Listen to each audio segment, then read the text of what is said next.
পবিত্র পবিত্র কোরআন শরীফে আমাদের একটি আয়াত আছে, মহান আল্লাহ পাক বলছেন যে ভালো কাজের পুরস্কার ভালো ব্যতীত কী হতে পারে, অর্থাৎ উত্তম কাজের পুরস্কার উত্তম ব্যতীত কী হতে পারে। আল্লাহ পাক নিজেই এটা বান্দাদের কাছে প্রশ্ন করেছেন। তেমনি একটি মহৎ কাজ এখানে, এই ভালো কাজের হোটেল আপনারা দেখছেন এখানে রাজধানীর বাংলা ভিশনের মোড়ে যে কালভার্টের মোড়, এখানে প্রতিদিন এখানে 250 লোককে দুপুরে খাবার দেওয়া হয় বিনামূল্যে। সেখানে ভুনা খিচুড়ি, আলুর দম, ডিম সিদ্ধ খুব সুন্দর করে পরিবেশন করা হয়, বেশ পরিচ্ছন্ন পরিবেশে। আজকে আমরা আপনাদেরকে সেখানে নিয়ে আসছি। এদের দেখুন, আপনার দেখাচ্ছে এখানে দেখা যাচ্ছে যে এই যে খাবার খাচ্ছে মানুষজন, আর এখানে লাইনে আছে যারা পরিবেশন করছেন ভলেন্টিয়াররা, এবং এই লাইনে আছে যে যারা খাবার খেতে দরিদ্র মানুষ যারা আগ্রহী তারা এখানে আসছেন, লাইন দিয়ে দাঁড়িয়েছেন। এই লাইনে অসংখ্য মানুষ প্রতিদিন এখানে এসে ভিড় করেন, বিনামূল্যে পেট ভরে খেয়ে যান। এই যে মানসম্পন্ন বেশ রুচিসম্মত খাবার আমরা দেখছি এখানে।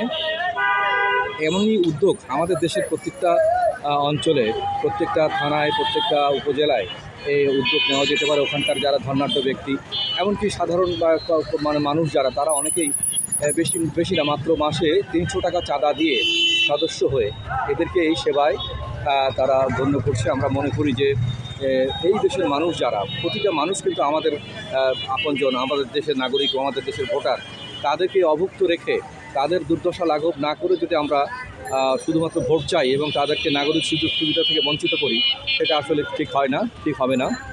রাজনৈতিক মতাদর্শের ঊর্ধ্বে উঠে, ধর্ম, বর্ণ, জাতি বিদ্বেষের ঊর্ধ্বে উঠে আমাদের এখানে এই মানবতার সেবায় এগিয়ে আসতে হবে। ক্ষুধার্ত মানুষকে বাঁচাতে হবে এবং যারা এই কাজ করছেন তাদেরকে অনুপ্রাণিত করতে হবে। দেখুন এখানে বিভিন্ন শ্রেণী পেশার, বিভিন্ন বয়সের মানুষ এখানে আছে, নারী, বয়স্ক, শিশু, মাঝবয়সী, যুবক, অনেকেই যারা বেকার, কর্মহীন, অনাহারী মানুষ অন্তত দুপুরবেলা পেট ভরে 4টে খাবার পাচ্ছেন। এটা যারা আয়োজন করেছেন, এর চেয়ে মহৎ উদ্যোগ আর কি হতে পারে। আসুন ভাই, আমরা সবাই এই উদ্যোগী হই এবং আপনারা আপনাদের এলাকায় এমনই উদ্যোগ গ্রহণ করুন। বেশি না, 2-3 করে কেবল শুরু করুন, দেখবেন আপনাদের দলে অনেকে চলে আসছেন। এবং এদের এই যে ঢাকা শহরে 11টি স্পটে তারা খাদ্য বিতরণ করছে, আমি তাদের সাথে আলোচনা করে জানতে পেরেছি।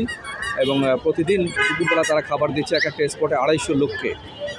আমি এছাড়াও আরও একটা স্পটে দেখেছি, মগবাজার এরিয়া একটা স্পটে, সেখানে দেখেছি এদের একইভাবে খাবার দেওয়া হচ্ছে, পরিবেশন করা হচ্ছে। এবং অনেক স্টুডেন্ট যারা, তারা এখানে ভলেন্টিয়ার হিসাবে কাজ করছে, তারাও এই কাজের সাথে সম্পৃক্ত হয়ে আনন্দিত। দেখুন এইভাবে মহৎ কাজের সাথে যদি আমরা তাদেরকে সম্পৃক্ত করতে পারি, তাহলে কিন্তু তারাও যেমন তাদের ভবিষ্যৎ জীবনে মানব সেবার উদ্যোগী হয়ে এগিয়ে আসবে, তেমনি আমরাও আমাদের সামাজিক যে দায়বদ্ধতা আছে, সেই সামাজিক দায়বদ্ধতা থেকে কিছুটা হলে আমরা পরিত্রাণ পেতে পারি, মুক্তি পেতে পারি। আমাদের মধ্যে যে মানবতা বোধ জাগ্রত হতে পারে। মানুষের সেবার চেয়ে উত্তম কোনো সেবা নেই, সবার উপরে মানুষ সত্য, তাহার উপরে নেই, এই কথাটি আপনারা জানেন, আমরাও তাই মনে করি। এবং আপনারা এই কাজে এগিয়ে আসবেন। আপনাদেরকে আমরা পরবর্তী কন্টেন্ট দেখার জন্য আহ্বান জানাচ্ছি। দেখুন ভালো কাজের হোটেলের বিষয়ের যে মানবিক যে সহায়তার যে প্রোগ্রাম, এই প্রোগ্রামটা আপনাদের ভালো লাগবে অবশ্যই। আমাদের সাথেই থাকুন। ধন্যবাদ।